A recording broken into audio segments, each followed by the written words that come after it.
Look who suddenly came. That's funny though, because I get a lot of like MAGA right-wing Twitter, and they're still claiming that like the mainstream media is running cover for Joe Biden. Yeah, no, yeah. While pointing and only to we can see it. while pointing to how hard they're cooking him too. Yeah. They're like, damn, even ABC's saying this, but they're still running cover for him. It's like, dude, what do you mean? You're watching the footage. Yeah. You're watching their commentary. They sound like they're ripping into him. Democratic Party in turmoil this morning, just 4 months from Election Day and weeks before the nominating convention. More Democratic lawmakers are abandoning the president.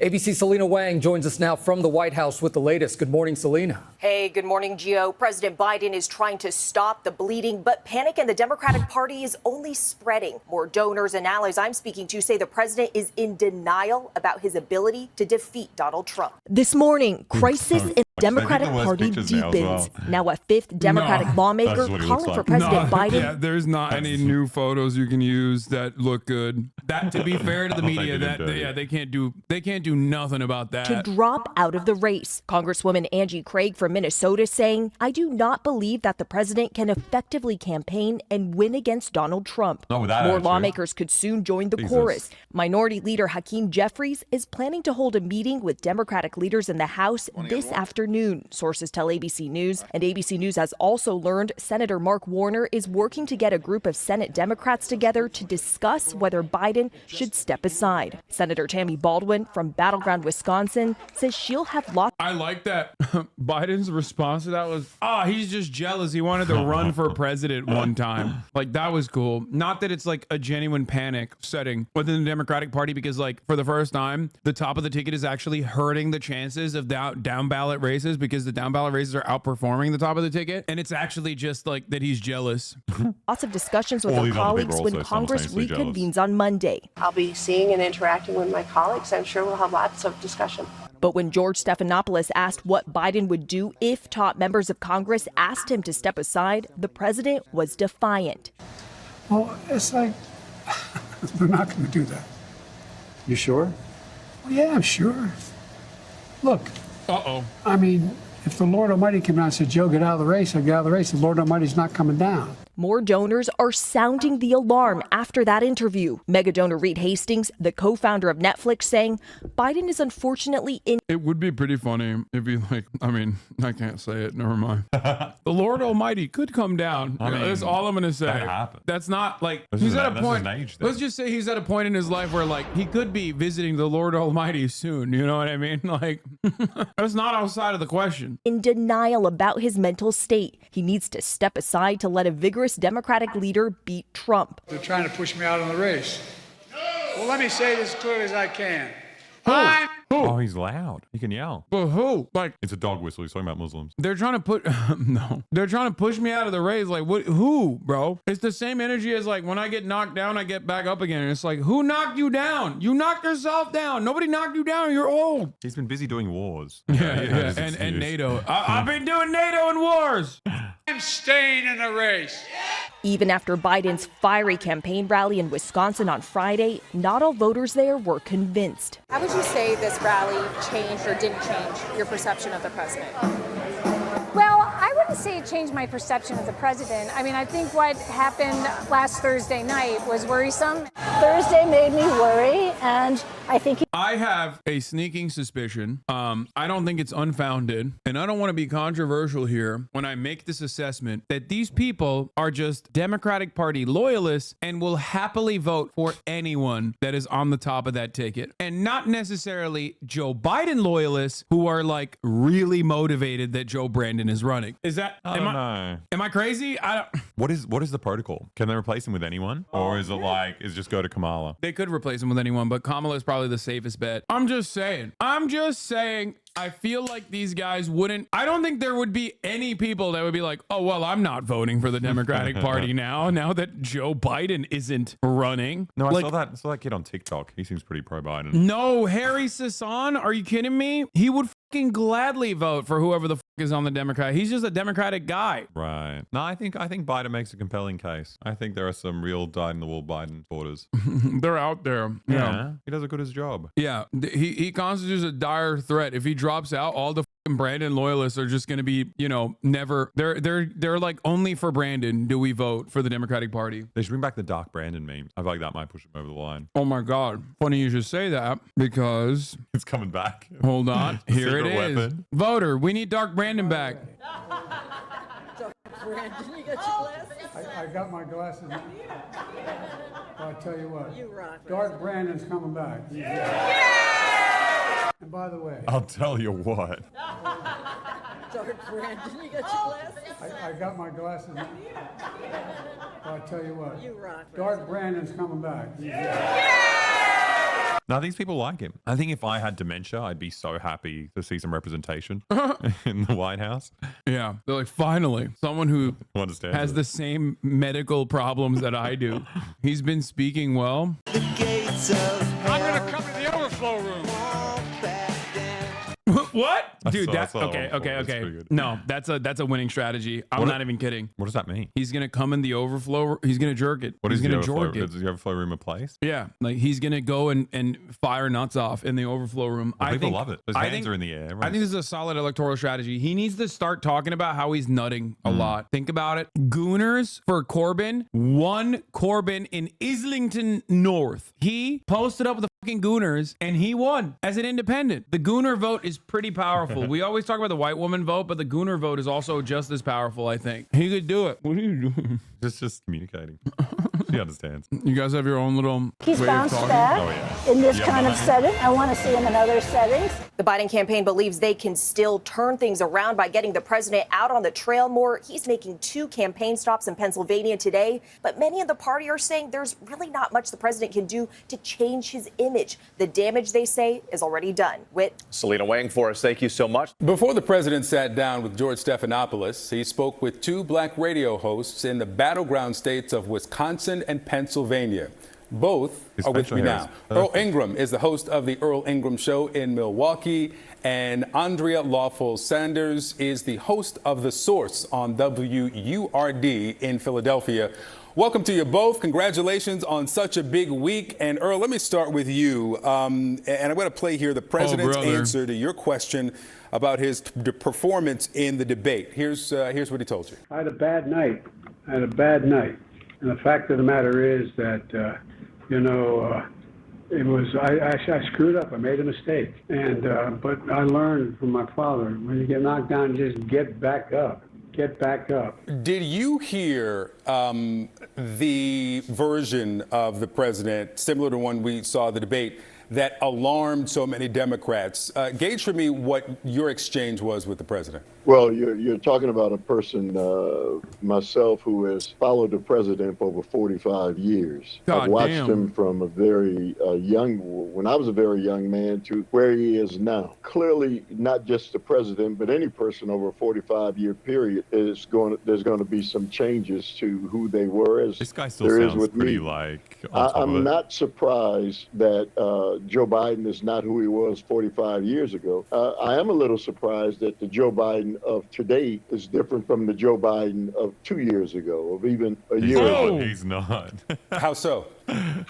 Well, clearly, cognitively. Oh no, dude! I thought this was I thought this was not hostile territory, bro. He got the interview of his lifetime, and now he's talking shit. Oh, brother. No, but he's still playing along. He's pretending that it wasn't like that in the first election. That's crazy. That's crazy that he's just, fake friends all around, dude. Fake friends all around. God damn, dude. Anybody who hears him and knows of him and who he has been will detect that there are some differences in his speech.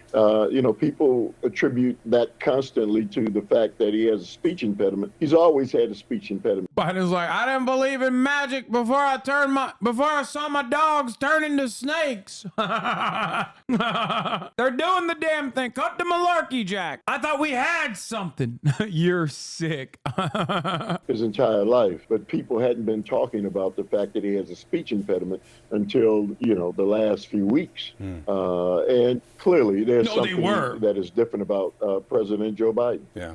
He says that he will not be taking or releasing a cognitive test. Andrea, let me ask you here about your interviews and something. I listened to both of them, and there's something that's similar here. You each you asked 4 questions, and maybe that's what you were allowed to ask by the campaign or the White House. These are, by the way, this guy and the MENA version of this guy, they both look very similar to one another, are my 2 favorite CNN anchors. I'm not even joking, especially the MENA version of that guy. What's MENA? Middle Eastern, North Africa. Oh, right. They both have perfect heads. They have the perfect bald head and the perfect shaped up beard. You know who I'm talking about? What's the other guy's name? You guys know who I'm talking about. He does like actually pretty solid coverage on Palestine on CNN. God damn it. No, not Ali Velshi. That's MSNBC. On CNN. He's one of the newer anchors. I don't even know if he's actually MENA. He just looks Arab though. Let me see. Yeah, Boris Sanchez. I guess he's not MENA at all, actually. What the but dude, I mean, he looks very Arab, like Arab coded. He does. He looks hella Arab. Bro, come on. Tell me how this guy is not just like the MENA version of this guy. And they're both my 2 favorite. They're both my 2 favorite anchors on CNN.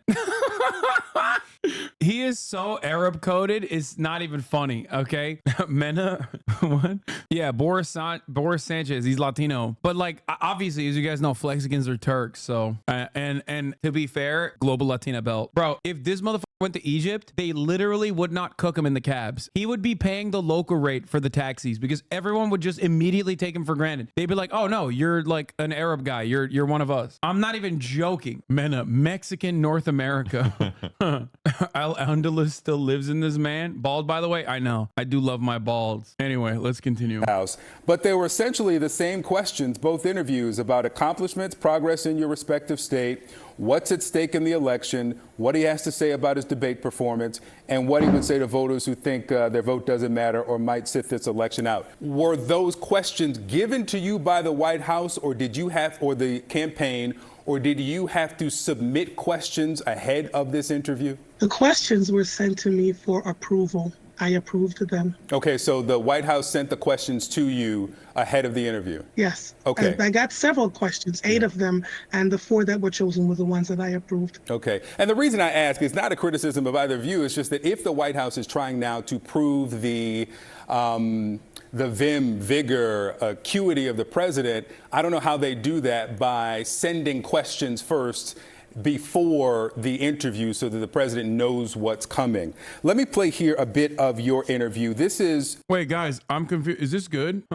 Let's say you have a president that's being falsely maligned for, I don't know, his mental fortitude. Let's say he's like forgetting to run the top of the hour ad break at the top of the hour and doing it 7 minutes in. Is it good that you go and set up pre-scripted interviews and then you're outed for setting up pre-scripted interviews? I feel like that's not good. It's also not good to be caught at the top of the hour without a subscription, because you're probably going to see a 3-minute ad break at the top of the hour if that's the case. And you've probably seen it's gotten a lot of attention. Minty! This is when he was asked about his accomplishments. Minty77, thank you for the 25. Give the subs allowing 25 people to no longer see the ads at the top of the hour, baby. Let's go.